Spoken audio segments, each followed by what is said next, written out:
আমরাই তো আমরা সঠিক দল, আমরা মিথ্যা দল, আমরা বাতিল দল, আমরা কাফেরের দল, এটা কিন্তু কেউ বলছে না। যেটা আমার গুরু কিছুক্ষণ, আমার রসুল কিছুক্ষণ বললো যে আমরা মিথ্যা দলই মনে করো, কিন্তু তোমাদের সাথে না। তাই কোনটা সত্য এবং কোনটা মিথ্যা এটা আমাদেরকে নির্ণয় করতে হবে, প্রথমেই শনাক্ত করতে হবে, চিহ্নিত করতে হবে, তারপরে আমাদের ধর্মটা করা সকলের জন্য উচিত। তা আমরা আজকে ওয়াজের প্রেক্ষাপট কাফের চিনে ধর্মটা করা। সর্বপ্রথমে আমাদেরকে কাফেরটাকে চিনতে হবে। চিনে যদি আমরা ধর্মটা করতে পারি তাহলে আমাদের ধর্মটা হবে। কারণ কাফের যে ধর্মটা করছে, কাফের যদি চিনার কথা এই জন্যই বলছি, মানে যে ব্যক্তি কাফের উনি যে ধর্মটা করছে, আমি যদি কাফেরকে শনাক্ত না করে, কাফেরকে না চিনে ওই ধর্মটাই করি, তাহলে তো আমিও তো কাফের ধর্মই আমার করা হয়ে যাবে। এই জন্য ধর্ম করার পরে কাফের চিনাটা আগে। আজকের জামানায় আমরা যারা ধর্ম পালন করছি, সেই নবী মুহাম্মদ সাল্লাল্লাহু আলাইহি ওয়াসাল্লামের আমল থেকে শুরু করে আজকের দিন পর্যন্ত যে ধর্মটা প্রচলিত সমাজ ব্যবস্থার মধ্যে চালু আছে, এই ধর্মটা কি সত্য ধর্ম না মিথ্যা ধর্ম, এটা কিন্তু আমরা কেউ নির্ণয় না করে সকলেই আমরা ঢালুয়া ভাবে ধর্মটা পালন করে যাচ্ছি। এই জন্য আমাদের কথা, আমাদের বলা বক্তব্য যে সত্য এবং মিথ্যা পার্থক্য করে একমাত্র পবিত্র কোরআন সূরা জাসিয়ার 20 নম্বর আয়াত। তাই সত্যটাকে গ্রহণ করো এবং মিথ্যাটাকে পরিত্যাগ করো। তো যেটা সত্য সেটা আমরা গ্রহণ করব। তো সত্য মিথ্যা পার্থক্য করে যে সেই 1400 বছর পর থেকে আজকের দিন পর্যন্ত আমরা সত্য এবং মিথ্যাকে পার্থক্য করতে যাই, তাহলে কিন্তু আমরা আজকে তো সেই 1400 বছরের পূর্বে তো আমরা দেখতে পারছি না, জানতে পারছি না, বলতে পারছি না। তো ওদিকে সত্য ধর্মটা গ্রহণ না করার আগে আমরা কাফেরটাকে চিহ্নিত করব।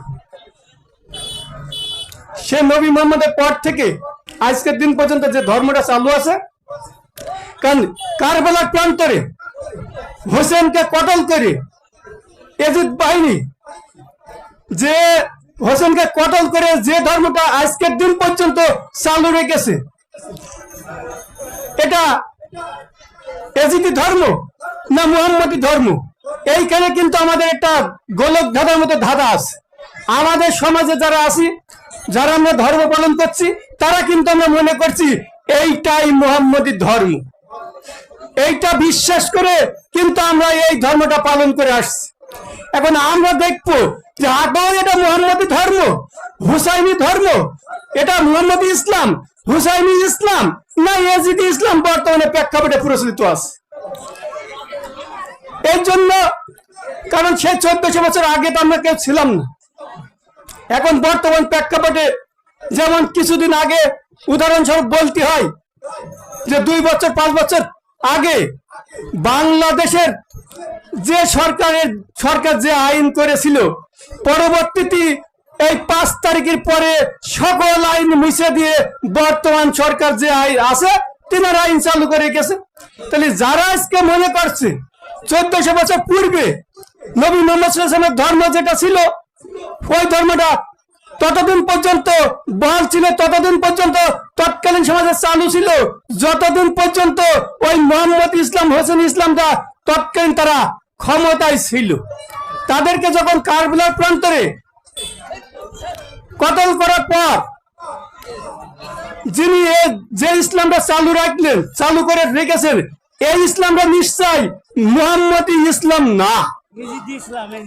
কারণ হচ্ছে কি, যেমনটা বাংলাদেশটা এখন 2 বছরের মধ্যে যদি ওই সরকারের আইন বাতিল করে বর্তমান সরকারের আইন চলে, তাহলে আসছে নিশ্চয় আমার ইসলামের মধ্যে 1400 বছর আগে হুসেন ইসলাম যেটা ছিল, মুহাম্মদ ইসলাম যেটা ছিল, সেইটা কখনোই বর্তমান এজিদ ক্ষমতায় যাওয়ার পরে ওই ধর্মটা, ওই বিধানটা নিশ্চয় চালু রাখে নাই। এবং আজ পর্যন্ত ইসলামের মধ্যে দ্বিতীয় কোনো যুদ্ধ আর ঘটে নাই যে এজিদকে পরাজিত করে হোসেন ইসলাম জয়লাভ করেছে, তাই জয়লাভ করার পরে হোসেন ইসলামটা বর্তমানে চালু আছে। কারণ আর সেই কারবালার পর থেকে আজ পর্যন্ত তো ইসলামের মধ্যে আর কোনো যুদ্ধ ঘটে নাই। যেহেতু ঘটে নাই, সেহেতু বর্তমান যে প্রেক্ষাপটে যে ধর্মটা চালু আছে সেটা হচ্ছে ওই এজিদ যেটা করে ঠিক আছে সেই ধর্মটা এখন বর্তমান চালু আছে। এইতে যেটা এই এজিদি দলটাকে চিনে, এই কাফের দলটাকে চিনে আমাদেরকে প্রত্যেকের ধর্ম করা উচিত। কারণ আমি মনে করছি ধর্ম করতে যে যদি আজকে আমার মনে করেন আমি চরমনায় মুরিদ হলাম, যে আমি চরমনার লোক মানে হোসেন ইসলামের মধ্যে আছে, তো ওটা যদি কাফের দল হয়, আমি দেওয়ানবাগে গেলাম মুরিদ হতে, মুরিদ যে ধর্মটা করছে ওখানে মুরিদ যে ধর্মটা করছে ওটা পালন করতে, যে ওটাও যদি কাফের ধর্ম হয়, আমি ওটাকে ত্যাগ করে আমি বর্তমান জামানায় যে সমস্ত মনে করেন চরমনা, ফুরফুরা, দেওয়ানবাগ, জামাত ইসলাম, যত রকম ইসলামপন্থী দল আছে, যারা যারা এক কথায় আদম কাবাই আল্লাহকে সেজদা করে না, তারাই আদম কাবাই সেজদার বিপক্ষ দল। আদম কাবাই সেজদা করার পক্ষ দলটা যদি ইসলামের দল হয়, মুহাম্মদের দল হয়, হোসেনের দল হয়, তাহলে আদম কাবাই সেজদা না করার দলটা নিশ্চয় ওই ইয়াজিদের দল।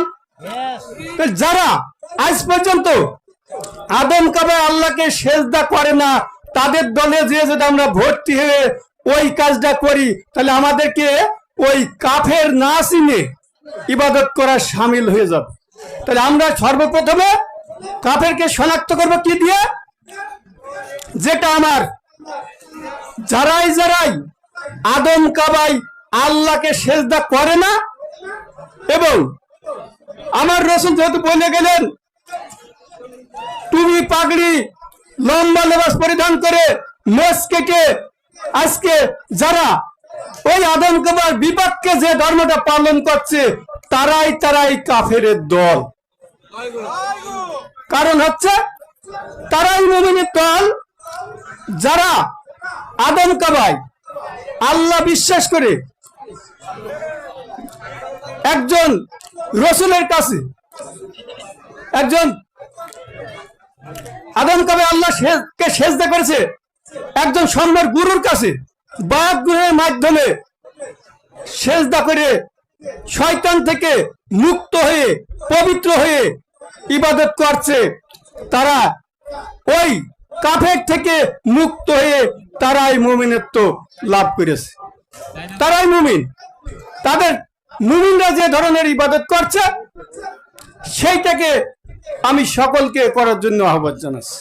কারণ হচ্ছে যে আমরা যদি কাফের ধর্ম আজীবন পালন করে যাই, কাফেরের সাথে মিশে থেকে ধর্ম পালন করি, তাহলে তারা আমাদের সেই আসল বস্তু যে সত্য ধর্ম হোসেনি ইসলামটা চালু হবে না, ওটা দিন দিন ধ্বংস হতে থাকবে।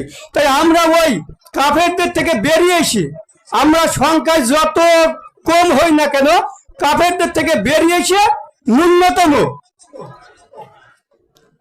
যতটুকুন সংখ্যায় হই না কেন ওই আদম কাবায় যারা সেজদা করেছে, একজন মানুষের কাছে যে সেজদা করেছে যিনি রসুল, কারণ আজাজিল শয়তানের ধারণা কল্পনাটা কোনটা ছিল, এজিদির ধারণা কল্পনাটা কোনটা ছিল? এজিদির শত্রুতা ছিল হোসেনের সাথে বায়াত গ্রহণ না করা।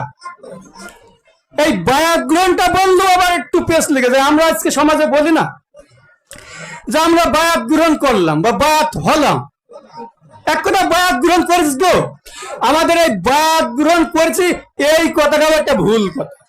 ভুল কথাটা কি?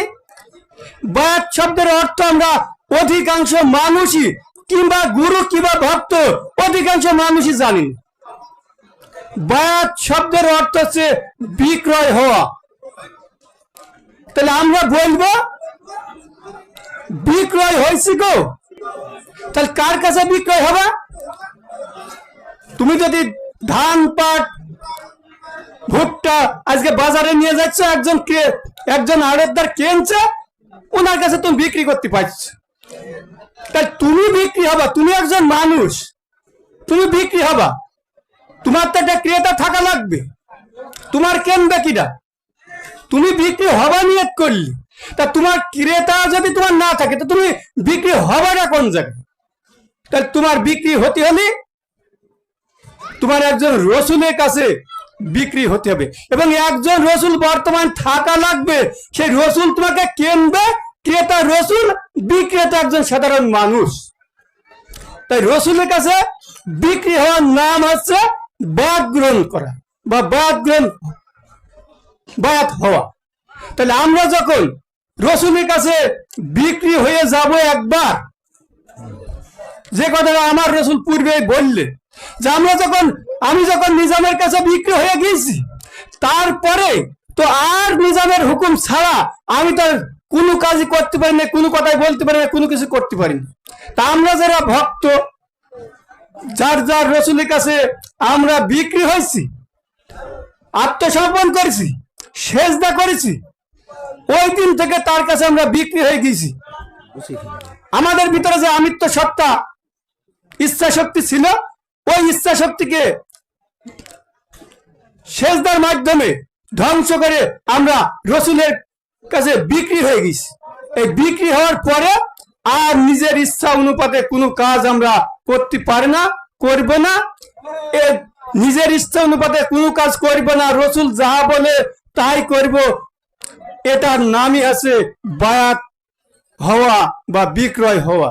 কারণ বিক্রয় করার পরে তো আর আমাদের তো আর কোনো অধিকার থাকে না। যিনি একটা গরু বিক্রি করতে আছে, পরের দিনকে নিয়ে আসতে পারছে। তাই আমরা যারা রসুলের কাছে বিক্রয় হয়ে গেছি, আমাদের আর কোনো অধিকার নেই যে আমি এখন যে কথাটা বললেন যে তুমি চা খাতে যাবা, এই অনুমতিটুকু তোমার রসুলের কাছে নিয়ে যেতে হবে। তার মানে একটা বিক্রয় হয়ে গিয়েছে তোমার ইচ্ছা শক্তি। তুমি তোমার ইচ্ছা শক্তিটি, আমি আমার ইচ্ছা শক্তি চা খাতে চলে যাচ্ছি, ইচ্ছা শক্তিটা তো বিক্রি করতেছি রসুলের কাছে।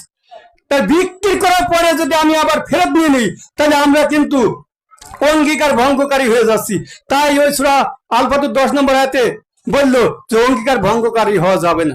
ইচ্ছা শক্তি যখন বিক্রি করতে আসো রসুলের অনুমতি ছাড়া, আর চা খাতেও যাওয়া যাবে না, কোনো কর্মই করা যাবে না। এর নাম বায়াত গ্রহণ করা বা বিক্রয় হওয়া। তা আমরা সকলেই বর্তমান এক জামানার একজন রসুলের হাতে হাত দিয়ে প্রত্যেককে বিক্রয় হয়ে ইচ্ছা শক্তিকে বিক্রয় করে ইবাদত করার জন্য সকলকে উদাত্ত আহ্বান জানিয়ে আমি আমার সংক্ষিপ্ত বক্তব্য এখানে শেষ করলাম। জয় গুরু, জয় হাসিবুল।